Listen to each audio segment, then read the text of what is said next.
नारद जी कहते हैं कि जब 2 घड़ी रात शेष रह जाए तब तिल, कुशा, अक्षत और चंदन आदि लेकर के शुद्ध होकर के जलाशय पर जाएं।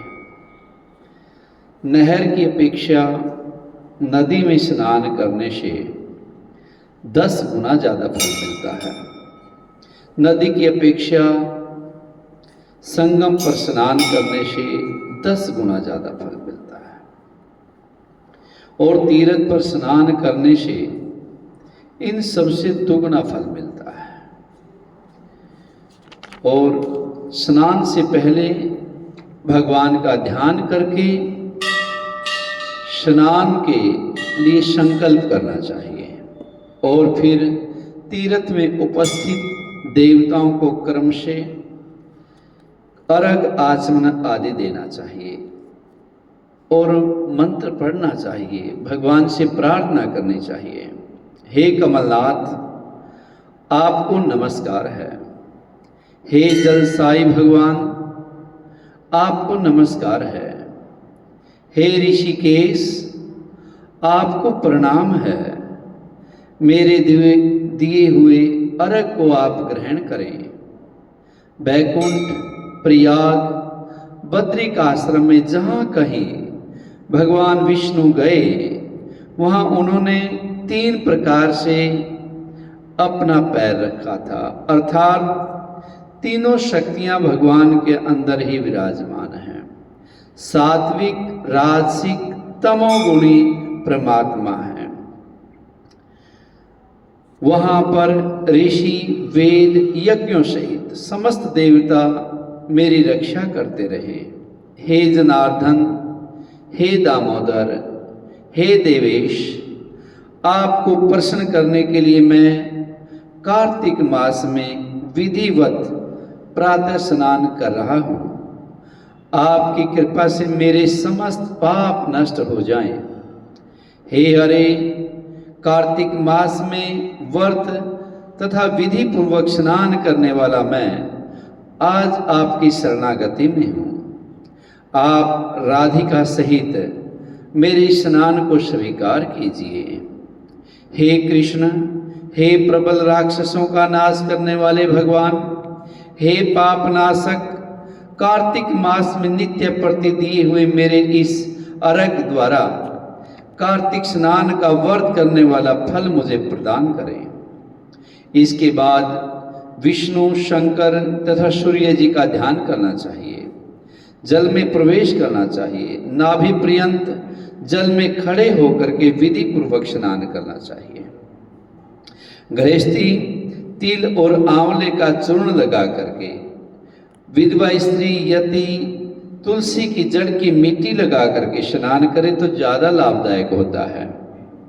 सप्तमी, अमावस्या, नवमी, त्रयोदशी, द्वितीया, दशमी आदि तिथियों को आंवला तथा तिल से स्नान नहीं करना चाहिए।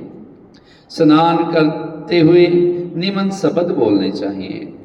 जिस भक्ति भाव से भगवान ने देवताओं के कार्य के लिए 3 प्रकार का रूप धारण किया था, वही पापनाशक भगवान विष्णु अपनी कृपा से मुझे पवित्र बनाए। विष्णु जी की आज्ञा से कार्तिक व्रत करने वालों की इंद्र आदि देवता रक्षा करते हैं, अतः मुझको पवित्र करें।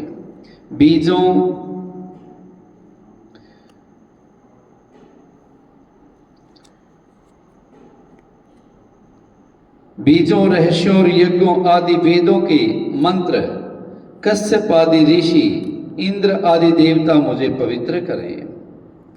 गंगा आदि सभी नदियाँ, संपूर्ण तीर्थ, 7 समुद्र, समस्त जलाशय पर मुझको पवित्र करें।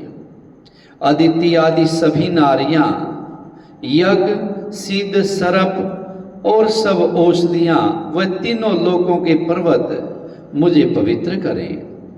इन शब्दों को कह करके स्नान करने के पश्चात वर्ती हाथ में पवित्री धारण करके देवता, ऋषि, मनुष्य, पितरों का विधिवत तर्पण करते समय जितने भी तिल तर्पण में रहते हैं उतने वर्ष पर्यंत वर्त के पितृगण स्वर्ग में वास करते हैं।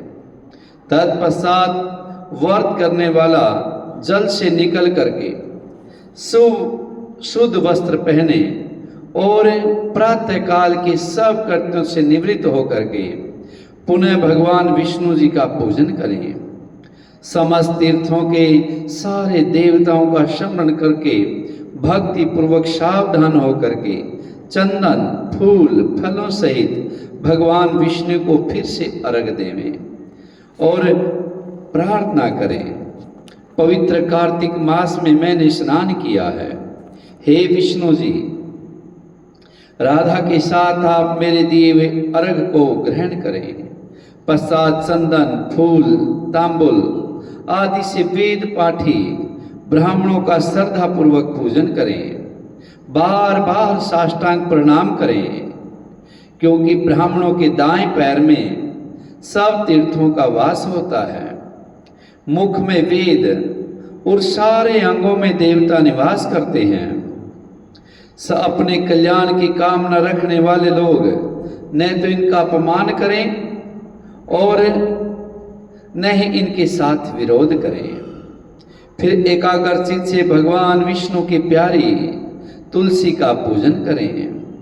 तुलसी की पूजा करने से, ब्राह्मणों की पूजा करने से स्वयं भगवान नारायण प्रसन्न होते हैं।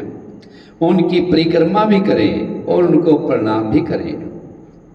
तुलसी माता के सामने प्रार्थना करें, हे देवी, हे तुलसी, देवताओं ने ही प्राचीन काल से तुम्हारा निर्माण किया है और ऋषियों ने तुम्हारा पूजन किया है। हे विष्णु की प्यारी तुलसी, आपको प्रणाम है। आप मेरे सब पापों का नाश करो। इस प्रकार भक्ति पूर्वक जो लोग कार्तिक व्रत का अनुष्ठान करते हैं वह संसार से सुखों को भोगते हुए अंत में मुक्ति को प्राप्त होते हैं। बोली श्री नारायण भगवान की।